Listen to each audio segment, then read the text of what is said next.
Empty the chamber on them. And how do you do that? First 6 seconds, point A to point B, everything you got. Everything you got. Turn that shit up. Let's go. Welcome to Scoop World Order. What could have been versus Michigan edition. I'm going to break down a 3-play stretch that really could have changed the game, turned the tide, and even won the game for the Ohio State Buckeyes on Saturday. We didn't get the job done. It was a pretty interesting stretch, but man, did we have a chance here. I'm going to break it down. I've broken the entire game down. I'm going to do a full game breakdown. I get the coaches tape in a couple days, but this stretch is something I just had to jump on, make a podcast, share it with you guys, show you how close we really were. I know the score is not indicative as to how close this game really was because they had those 2 late long runs when they were trying to sell out and stop the run. That being said, inexcusable to lose in the shoe. I'm not an excuse maker. You live with what happens, but wow, this stretch is amazing. So as always, we are thankful or grateful for you guys. Thank you guys for tuning into this one. Leave us a like, please. Comment down below what needs to change next year. We have to go up to Ann Arbor. They have JJ McCarthy back. We're gonna have a new quarterback, likely Kyle McCord or Devin Brown. So what needs to change? What do you want to see change? What has changed? I'd love to hear your opinions on what has changed. Also, shout out where you guys are from. Love when you guys do that. We're going to go straight into the film room. This is a solo shot with just me today. So this is the 3rd and 19. This was a drive that started off on the plus side of the field. We had a terrible, we had a holding call by Donnie Jackson. That happens. Terrible penalty by G. Scott. Headbutted a guy 10 yards out of bounds. Randy took him out of the game. Frankly, I would have kicked him out of the game. He probably could have been kicked out for targeting, but yeah, I guess that doesn't apply on a personal foul. But yeah, he literally hits him with the crown of the helmet, which, you know, was it a vicious blow? Kind of. I mean, it's a headbutt, out of bounds, extremely selfish. Puts us at 3rd and 35. So, excuse me, 1st and 35. So we get it down to 3rd and 19 here, and we complete a quick little play to Chip Trainum, who I thought played a whale of a game for a guy that's barely played. You know, kind of fumbles the ball here, gets it to about 4th and 6. So you fast forward, and here this was a big moment of concern in the post game. You see CJ, he wants to go for it. 4th and 6, Michigan. We have Marvin Harrison and Mecca Buka, #1 offense in the country. He's upset. He wants to go for it. He thinks we're being too conservative punting. And in this game, you know, with the way things are going and the way Michigan's moving the ball, I think that, you know, he has a good point of why he'd want to go for it. So, you know, is Ryan Day being too conservative? Is he being too, hey, why are we punting? Whatever. So, you know, CJ's upset, comes out. We fast forward the tape. You just see the level of concern. Hang on, I'm going to fast forward this while you guys get to the next set. But he's, you know, you see him waving here, gesturing frantically, you know, keep the punt team on the sideline. Let's go for it. Let's go win the game. So, you know, but this is where it gets really interesting. And this is why you guys tune into the OSU Insider, the Scoop World Order podcast, is to break this down. So here, let's get it back on the screen. Punt formation. The punter, this is something that you rarely see, a snap infraction. The punter here kind of pump fakes the snap. I'm going to run it real quick. You see him pump fake it there. And something that's interesting is you see these guys, you jump. You see Tommy Eichenberg jump, like pop, which, again, it's weird. It's weird you see this snap infraction, this whatever. And I was like, why on earth would he do that? I've never, you know, I mean, how many times have you been watching football for 20, 30, 40 years, some of you guys, how many times have you seen a guy just pump fake a snap? It's like he forgot to take his hand off the ball. So that was weird. So, you know, you get knocked for that penalty there, snap infraction, fast forward it.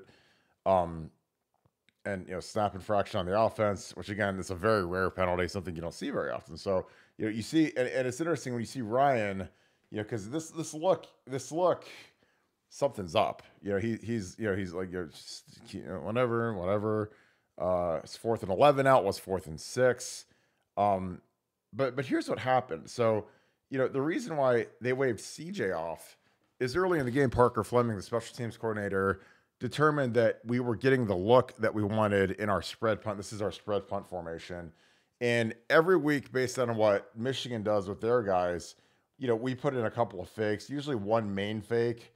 And based on the look we're getting, we have a schemed up, beautiful fake punt that, frankly, there's nobody even close that would even be close to getting Mitch Rossi here until the returner. So that's why Ryan told CJ to come off the field. We're going to punt it or give back to Michigan, play defense. In reality, Ryan wanted to go for it. Ryan is going for it here by running a fake punt. Now, the way this goes down, it's sad. It's poor execution. It's a snafu by the long snapper, because the fake punt here is on. Like, make no mistake about it. Like, you've got a down block here for a seal. You have a down block here for a seal. You have Tommy Eichenberg, who's maybe the best player on the entire team, as your lead blocker. And you're direct snapping it to Mitch Rossi, who is, one of your most reliable players on the team, one of the top 12 guys on the entire offense, a guy who's played a ton this year, really valuable kid, really trustworthy kid, a kid that you could do this with. So you run it, and you look at it, and it's wide open. He got a seal here, get a seal here. Tommy's kicking him. If you just snap Mitch the ball, it's gone. Because, the thing that happens here is Mitch is like stunned because he doesn't get the ball. And you can see how watch Mitch's reaction when he looks back, because he thinks that, because the punter's running over here, and he has to reach back and grab the snap because he's not expecting the snap. He's expecting to just carry out a fake Aussie punt and have these guys running the other way. So he's going to be running over here, drawing their eyes over here, and these guys are just doing their normal punt stuff, and then all the action's coming back this way. So I mean, this is crazy. I mean, this would have been, you look at the score, it's 24-20. It's the third quarter, 6 minutes to go, and Ryan Day has Jim Harbaugh dead to rights on this fake punt. And I remember watching this real time because, the first dead giveaway, just, when you're watching it in this plain sight, is why the hell are there three guys unblocked on the front side when we're punting it? Like, I mean, there's no protection on earth that just leaves three guys wide open coming off the edge, and they literally almost block the damn punt. It's because it's a fake, so this isn't designed to ever be kicked. This isn't designed to have protection for Jesse Mirko, who, thank God, is athletic enough to catch this snap, because the snap comes flying over here. And again, like, you see his reaction. He's as shocked as anybody. And he's like, oh shit, I gotta punt it. And then the other thing is, none of these guys are covering. Normally these guys, they block for a second and then they release downfield to cover. They're thinking they're blocking a fake punt.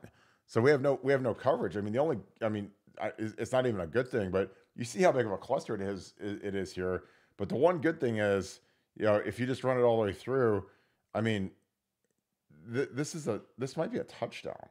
If you get one guy up on the returner is the only guy that has a chance at making this play. And if you get one of these guys up to him, this might be a 50-yard run by Mitch Rossi. At the very least, it's a first down.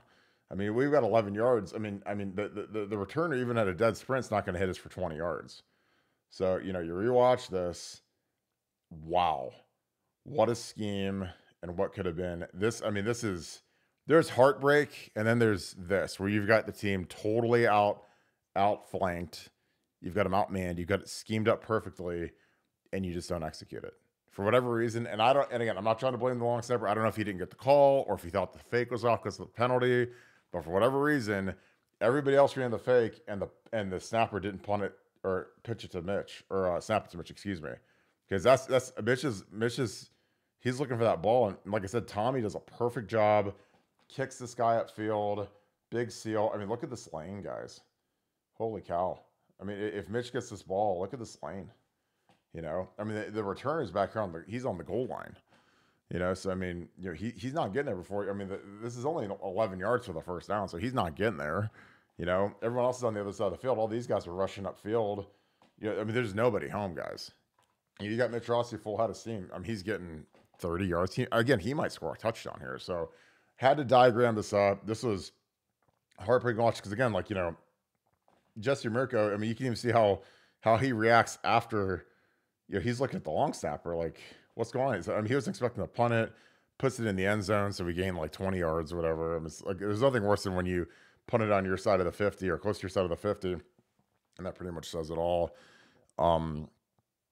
You put it on your side of the 50, and then all of a sudden you end up doing Don't let me. I'm gonna break down the whole game soon. I know there's a lot. I mean, a lot of you guys are never gonna watch it again, but that would have, if we score there, if we score a touchdown there on the fake, it's 27-24. Stadium's rocking. It's tough. Again, this isn't. I'm not trying to blame the long snapper. I'm not trying to blame anybody because again, we took a penalty. It's his penalty. He might have thought the fake was off. But it obviously stayed on because everybody else ran it. But man, that was a sequence where Ryan Day took some flack because he pulled the offense off the field, and then but he pulled him off the field with the full intention of the fact that we saw the look that Michigan was running on the punt return. We knew that our fake was perfect for it. We knew that our guys would manage it and handle it and execute it, and they did. Everybody except for the long snapper. Again, it's not blaming the long snapper because again, he might have thought it was off after we went to 4th and 11 instead of 4th and 6. But wow, what a sequence! But it's a game of inches. That's the thing about Ohio State football, and especially in the game. Jim Chelsea used to always say every yard is golden. 1 yard is worth 2 yards. I mean, he had a lot of great things that got us juiced up for that game, and we realized how important it is. How you got to be clean, no penalties, no turnovers. Win the rushing battle. The thing about it is the last 20 years. I think 21 years now, and whoever wins the rushing battle wins the game. So, when they outrush you the way they did in the second half, it's hard to win. But man, that was something. So I just had to get that up here. I want to explain that play, that sequence, because again, Ryan Day took a lot of grief for pulling the offense off the field in that situation. I mean, he pulled the offense off the field, but he was fully intent on going for done with that fake, and honestly, he would have got it. That was a beautiful, beautiful design by Parker Fleming and that special teams group. And when you got Tommy and Mitch leading the charge, those are two of the best leaders on the team. So, unfortunate thing, but hey, we're gonna be breaking this down. See where we go from here. Still a big week ahead. I mean, we got Utah. We're gonna be the biggest Utah Ute fans in the entire world, beating USC this week. Still have a chance, guys. It's gonna be tough.